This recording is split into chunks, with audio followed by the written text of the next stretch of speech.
अस्सलाम वालेकुम dear students, I hope के last practical pharmacology second year pharmacy technician का आप लोगों ने लिख लिया होगा। और अगर आपने नहीं लिखा तो मैं इसके अंदर इसी के डिस्क्रिप्शन बॉक्स में आपको फर्स्ट प्रैक्टिकल का जो लिंक है वो डाल दूंगी, ठीक है। और इसके साथ साथ मैंने आप लोगों को लास्ट टाइम कॉपीज दिखाई थी कि आप लोग उसको लैमिनेट कर सकते हो। आपके पास बहुत सारे आइडियाज़ होते हैं, आप लोग उस तरह से जिस तरह से भी करना चाहो आप लोग उसको लैमिनेट कर सकते हो, ठीक है, अपनी कॉपी को प्रेजेंटेबल बनाने के लिए। आज हम लोग स्टार्ट करना चाह रहे हैं हमारा एक्सपेरिमेंट नंबर 2, जो कि है प्रिपरेशन ऑफ टायरोड सॉल्यूशन, राइट। इसके अंदर सबसे पहले हम लोग इंट्रोडक्शन लिखेंगे कि टायरोड सॉल्यूशन इज रफली isotonic solution with body fluids and it is used in physiological experiments। यानी कि ये रफली आइसोटोनिक सॉल्यूशन है। आइसोटोनिक सॉल्यूशन कौन सा होता है?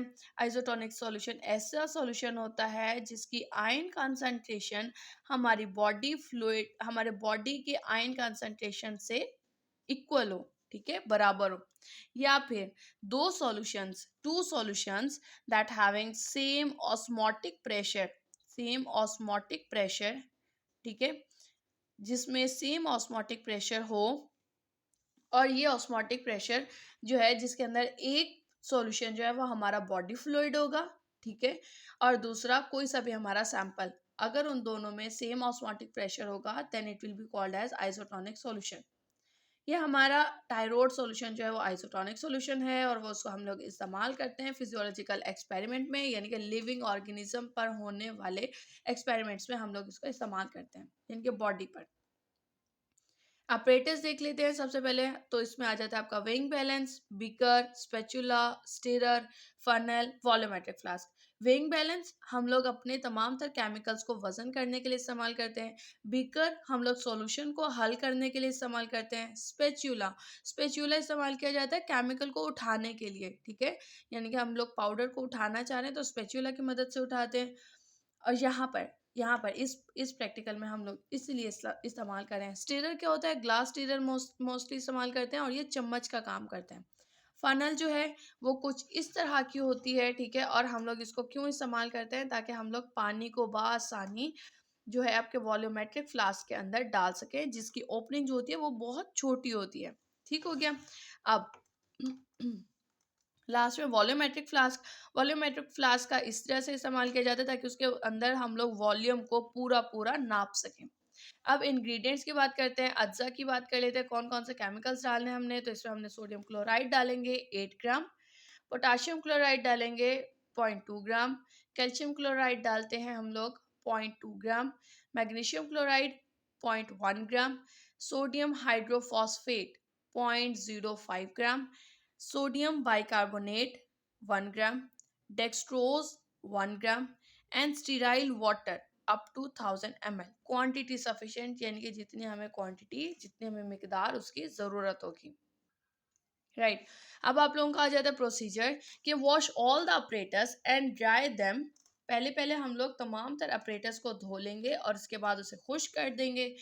वेट ऑल इंग्रेडिएंट्स एक्यूरेटली, तमाम तर अज्जा को हम लोग वजन कर लेंगे पूरा पूरा नाप के। टेक अ बीकर लेंगे and add small quantity of water in it, और उसके अंदर थोड़ी मिकदार डालेंगे पानी की उसके अंदर। Add NaCl and KCl and mix it properly. हम लोग शामिल करेंगे NaCl को और KCl को और उसको मिक्स कर लेंगे पूरा अच्छे से। Then add calcium chloride and NaH2PO4, हम लोगों ने उसके अंदर डाला और उसको अच्छे से मिक्स कर दिया। And add mix it thoroughly, और जो हमने उसको मिक्स किया उसके अंदर जो हमने शामिल किया था उसको अच्छे से उसे हम मिक्स कर लेंगे एंड कॉन्टिन्यूसली और मुसलसल हम लोग उसको चलाते रहेंगे। ऐड डेक्सट्रोज, अब हम लोग उसमें डेक्सट्रोज जमा करते हैं एंड मिक्स इट कम्प्लीटली, और उसको अच्छे से हम लोग मिक्स कर देंगे मुकम्मल तौर पर। ऐड बाइकार्बोनेट एंड स्टेरेट, उसके अंदर बाइकार्बोनेट्स डालेंगे और उसको चलाते रहेंगे अनटिल इट डिजोल्व कम्प्लीटली, जब तक कि वो अच्छे से हल ना हो जाए, डिजोल्व ना हो जाए। And a homogeneous solution is formed, और एक शक्ल का सॉल्यूशन ना बन जाए। Pour the solution in volumetric flask with the help of funnel को हम लोग वॉल्यूमेट्रिक फ्लास्क पे रखेंगे।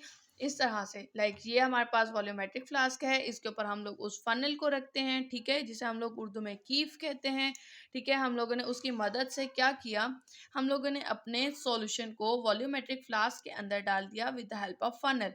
अब add more water if required, अगर तो हम लोगों को मजीद पानी चाहिए 1000 ml बनाने के लिए, तो हम लोग इसके अंदर मजीद पानी डालेंगे। प्रिकॉशंस में वेट ऑल इंग्रेडिएंट्स एक्यूरेटली, अपने तमाम तर अज्जा को अच्छे से वजन कर लेंगे। ऐड ऑल इंग्रेडिएंट्स अकॉर्डिंगली, ठीक है। और हम लोग अपने तमाम तर अज्जा को यानी के बारी बारी करके उन्हें जमा करेंगे, ठीक है, सीक्वेंस के साथ। और मिक्स ऑल इंग्रेडिएंट्स कंप्लीटली, और हम लोग अच्छे से मिक्स करेंगे हम लोग तमाम इंग्रेडिएंट्स को मुकम्मल तौर पर। अब आप लोग अपने पेंसिल वर्क पे क्या करते हो, फर्स्ट पेज पे इसी तरह से आप लोगों ने साइडों पे मार्जिन्स लगा लिए, ऊपर एक्सपेरिमेंट नंबर लिखा, नीचे प्रिपरेशन ऑफ टाइरोड सॉल्यूशन।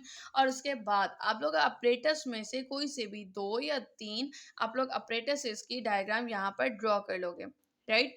यहाँ पर एक बना हुआ है, आप लोग 2 बनाना चाहते हो, 3 बनाना चाहते हो, आप पे डिपेंड करता है। बनाने के बाद आप लोग उसको लेबल करोगे कि आपने क्या बनाया हुआ है, ठीक है, ताकि आपको भी याद रहे कि आपने क्या बनाया था। अच्छा, और नेक्स्ट पेज पे आप लोग क्या करते हो, इस तरह से आप लोग ग्रिप बनाते हो, और यहाँ पर टाइरोड सॉल्यूशन लिखकर कंपोजिशन, उसके आगे उसकी कंपोजिशन लिख दोगे, क्वांटिटी लिख दोगे, और नीचे अब आप लोग मेंशन कर दोगे prepared 1000 ml of Tyrode solution, right. अब आप लोगों ने ये सब कुछ कर लिया। अब प्रिकॉशंस के बाद अब आप लोग क्या लिखोगे, उसके यूजेस, राइट। अब आप लोग उसके यूजेस में लिखते हो कि Tyrode solution used as energy source, आप लोग टाइरोड सॉल्यूशन को इस्तेमाल करते हो एनर्जी सोर्स के लिए, जब समटाइम वीकनेस हो जाती है, आपका इलेक्ट्रोलाइट बैलेंस नहीं रहता, ठीक है, डिप्लीशन हो जाती है, कमी हो जाती है, तब आप लोग इसका इस्तेमाल करोगे। It is use to mount rabbit jejunum, आप लोग रैपिड जेजियोनम की माउंटिंग के लिए आप लोग इसको इस्तेमाल करते हो। It is use for cell culture, cell culture के लिए आप लोग इस सॉल्यूशन का इस्तेमाल करते हो। फिर आप लोग कह दो it is also use for physiological experiment in order to achieve appropriate pH, ठीक है। आप लोग पूरी पूरी पीएच हासिल करने के लिए फिजियोलॉजिकल एक्सपेरिमेंट्स में टायरोड सॉल्यूशन का इस्तेमाल करते हो, राइट। आज का प्रैक्टिकल यहीं तक का ही। आई होप कि आप लोगों ने अच्छे से इसको लिख लिया होगा। अगर आपको फिर भी कोई क्वेश्चन हो तो आप लोग कमेंट सेक्शन में मुझसे क्वेश्चन कर सकते हैं। अब तक के लिए इतना ही। Thank you so much. अल्लाह हाफ़िज़।